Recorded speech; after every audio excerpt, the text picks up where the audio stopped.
Since I was a kid, it's always been my dream to score at Wembley Stadium. And today, PlayStation gave me the opportunity to bring that childhood dream to life. Over the next 24 hours, I have to complete 4 out of 5 challenges set by PlayStation to win the ultimate Champions League final experience. But if I fail just 2 challenges, I'll lose the chance to play at Wembley forever.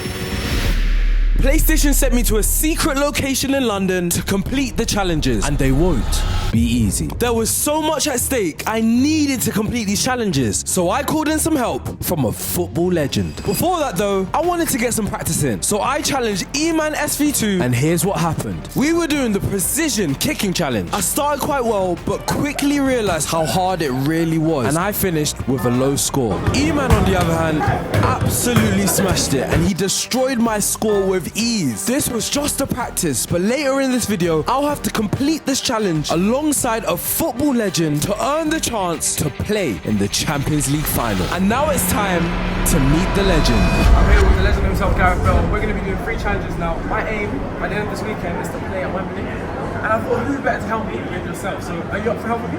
Let's do it. Right. Challenge number 1 is a power challenge, and we have 1 turn each to beat the high score of 200. I only managed a score of 148, so now it was down to Gareth, and even though he smashed the target, it only went to 153. No, get like 300. This is rigged.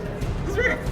Unfortunately, that meant we'd failed challenge number 1. For challenge number 2, we stepped into the panic age. This doesn't actually make sense because we're on the same team, but hey, it's for the video. The rules for this challenge are simple. Myself and Gareth need to keep the ball up from one side of the cage to the other, and then put the ball inside the net. It sounds easy enough, right? But there's a twist. We only have 3 attempts to score 2 goals. So when we dropped the ball on our second attempt, we were now under pressure. Remember, if we don't complete this challenge, I can't play Wembley. He's already playing, but I want to play now. We had already failed challenge number 1, so a fail here would mean I'd lose the chance to play at Wembley Stadium, and I couldn't let that happen.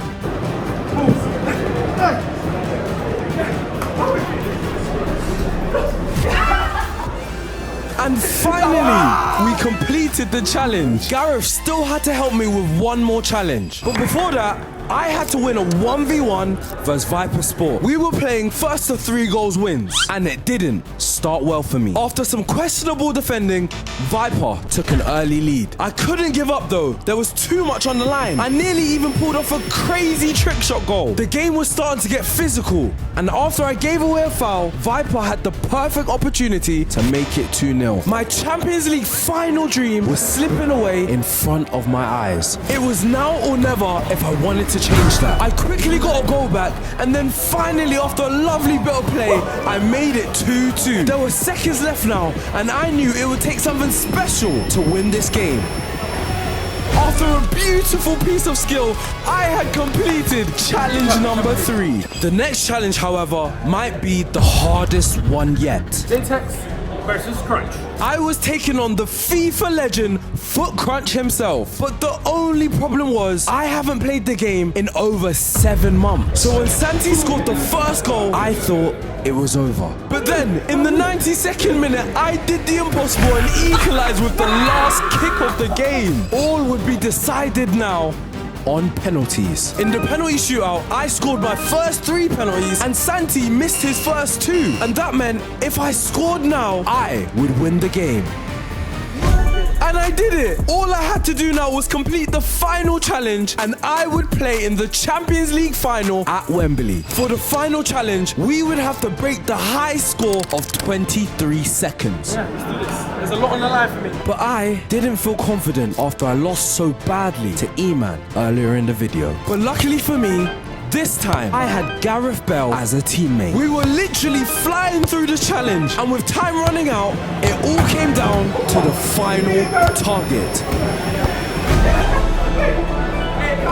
And we did it! With the help of Gareth Bale, I have completed 4 out of 5 challenges, and now I will be playing in the Champions League final at Wembley Stadium. And before I left, I got some advice from Gareth Bale himself, who had scored in a Champions League final. Like you said, you played at Wembley. Pretty sure you scored at Wembley. I really want to score. I grew up 5 minutes away from Wembley. I need to score. Any advice? Just shoot. Simple as that. SHOOT. Shoot. Simple. He also set me a challenge to complete during the match. So many ways to score. I just try to do something. Nice skill and they get a shot away. Easy enough, man. Easy enough. Stay tuned to see if I completed the challenge. The day before I played at Wembley, PlayStation gave me VIP tickets to the Champions League final. Once I got through security, I entered the PlayStation VIP zone. Inside, there were loads of different games where you could win prizes or just have a bit of fun. And even some ex-players showed up. And then it was time to go and see the stadium. And the view of Wembley was absolutely amazing. Hey, this is crazy. The atmosphere was one of the best I've ever seen, and the match didn't disappoint either. After goals from Carvajal and Vinny Jr., Real Madrid were crowned champions of Europe. But now it was my turn. Tomorrow I will play at Wembley Stadium in my Champions League final.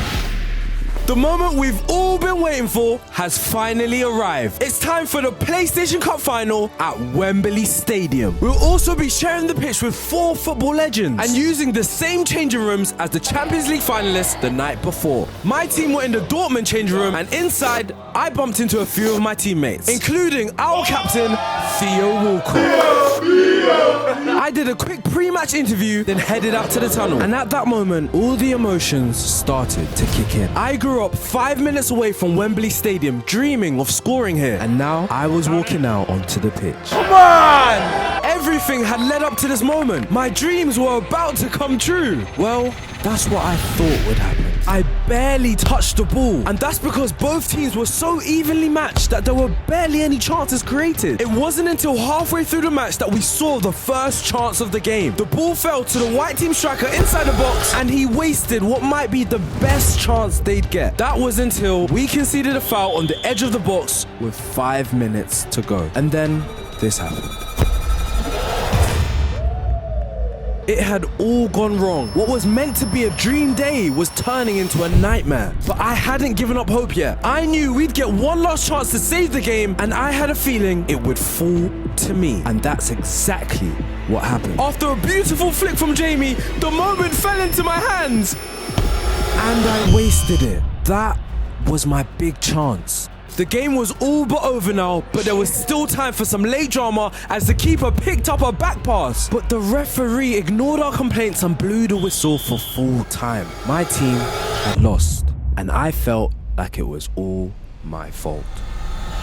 We now had one more game left to play. That was a hard one to take, can't lie.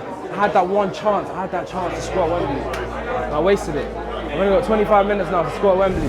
That's right, I only had one thing on my mind for game 2, to score at Wembley. Gareth Bale even showed up for our last game, so this was my last chance to complete his challenge. I started the match with so much energy, I was determined to score my goal. And early into the game, I had my first opportunity. After a 1-2 with Santi, I ball rolled the defender, but the keeper made a good save. My team kept applying pressure and Walcott went through. He squared it to Eman SV2 and he smashed it home to make it 1-0. Our captain Walcott was on fire this game. Defenders couldn't tackle him, so they had to foul him. And from the resulting penalty, Santi put it away to make it 2-0. The game was far from finished though. The pink team scored back-to-back goals and suddenly we were all square again. Time was running out, so if I wanted to score my dream goal, I had to do it now. So when Eman crossed the ball into the box, it was now or never. And I was so close. Even Juan Mata said I was unlucky. We were into extra time now, and the opponents played a loose pass back which Theo Walcott sprinted onto. I was screaming for the ball, and he squared it to me. And I finally did it! I scored at Wembley Stadium! I ran straight over to the cameras and did the Jude Bellingham celebration with my team. I'd waited my whole life for this moment. My team went on to score 2 more goals, including this strike from Jamie and our final goal from Theo Walcott. The referee blew the final whistle, and that is the end to one of the best experiences I've ever had. Today, a childhood dream came true.